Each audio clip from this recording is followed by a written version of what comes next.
దేవుని పరిశుద్ధమైన నామానికి మహిమ కలుగును గాక. ఈ ఉదయకాల వాక్య ధ్యానం సన్ రైజ్ విత్ స్క్రిప్చర్స్ అనేటువంటి కార్యక్రమాన్ని వీక్షిస్తున్న మీ అందరికీ మన ప్రభువును రక్షకుడునైన యేసుక్రీస్తు వారి నామంలో నా యొక్క వందనాలు తెలియజేస్తున్నాను. ఈరోజు దేవుని వాక్యాన్ని మనం ధ్యానం చేసుకుందాం. గలతీ పత్రిక 6వ అధ్యాయం 1వ వచనాన్ని నేను చదువుతున్నాను.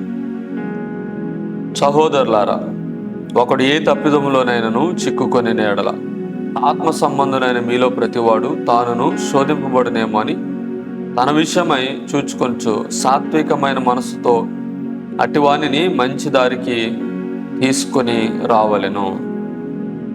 ఈ లోకంలో దేవుని పిల్లలంగా ఉన్నటువంటి మనము మన క్రైస్తవ జీవితంలో కొనసాగుతున్నప్పుడు కొన్నిసార్లు కొన్నిటి విషయమైనటువంటి పరిజ్ఞానం మనకి లేకపోయి ఉండొచ్చు. కొన్ని విషయాలు మనకు తెలియనివిగా ఉండొచ్చు.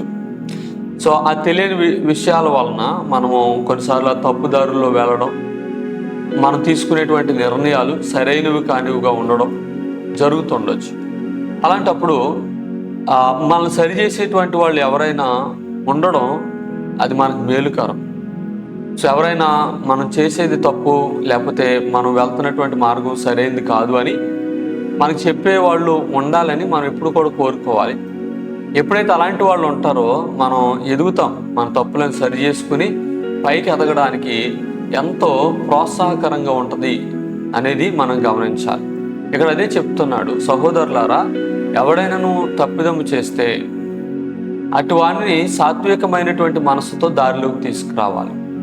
సో సాత్వికంగా అలాంటి వారికి చెప్పాలి. చెప్పినప్పుడు వాళ్ళు నేర్చుకోవడానికి అవకాశం ఉంటుంది. ఒకసారి అమెరికాలోని బోస్టన్లో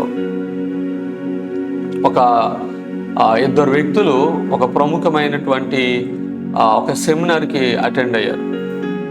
అది చాలా బైబిల్ సిద్ధాంతాలని బోధించేటువంటి సెమినార్. ఆ సెమినార్కి అటెండ్ అయినటువంటి స్వెండల్ అనేటువంటి వ్యక్తి, అలాగనే వాల్డ్కే అనేటువంటి వ్యక్తి, వీళ్ళందరూ అటెండ్ అయ్యారు. అటెండ్ అయినప్పుడు ఆ సెమినార్లో వింటూ ఉండగా ఒక ఆయన బోధిస్తూ దాంట్లో చనిపోయిన తర్వాత మనకి ఏ తీర్పు అనేటువంటిది ఉండదు అని బోధిస్తున్నాడు. వెంటనే ఈ యొక్క స్వెండల్ అనేటువంటి ఆయన దానికి తన పక్కన ఉన్నటువంటి స్నేహితుడితో స్పందించి, అదేంటండి, మరి మనుషులు ఒక్కసారే మృతి పొందాలి, ఆ తరువాత తీర్పు ఉంటుందని బైబిల్ చెప్తుంది కదా, ఆయన ఏంటి తప్పు చెప్తున్నాడు అని అన్నప్పుడు వెంటనే అన్నాడంట, ఆయన మనకు దొరికాడు, ఆయన వెంటనే పట్టుకుని అడగాలి అని అన్నాడు. అంటే వెంటనే ఈ వాల్ట్కే మీటింగ్ అయిపోయిన తర్వాత వెళ్ళి అడిగేస్తాడేమో అని స్వెండల్ అనుకున్నాడు.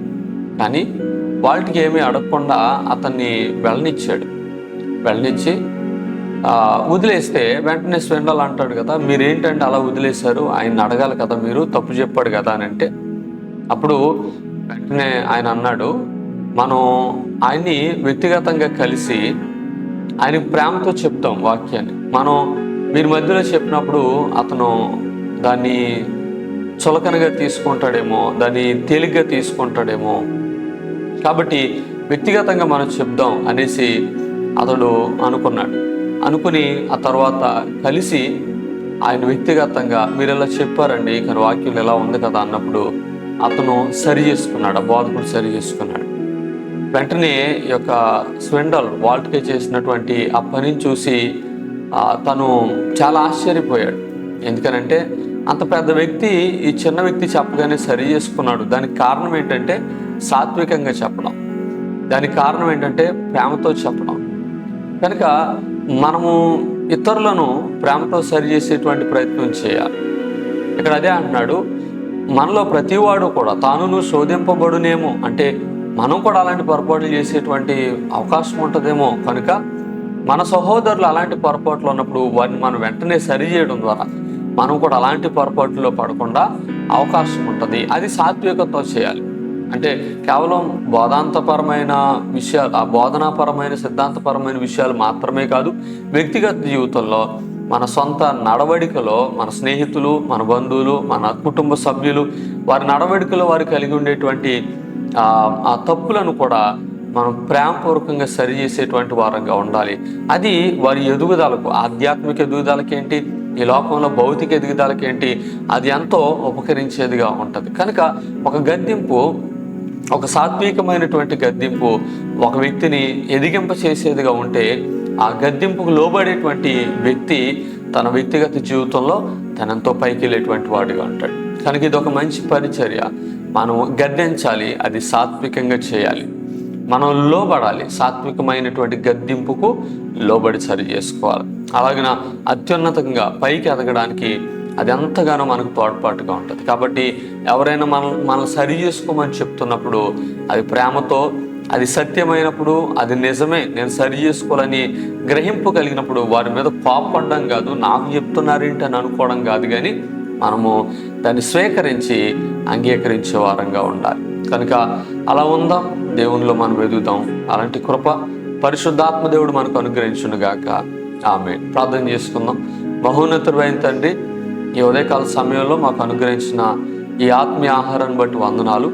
నీలో మేము ఇంకా బలంగా ముందుకు సాగునట్లుగా ఈ వాక్యంలో మమ్మల్ని స్థిరపరచండి.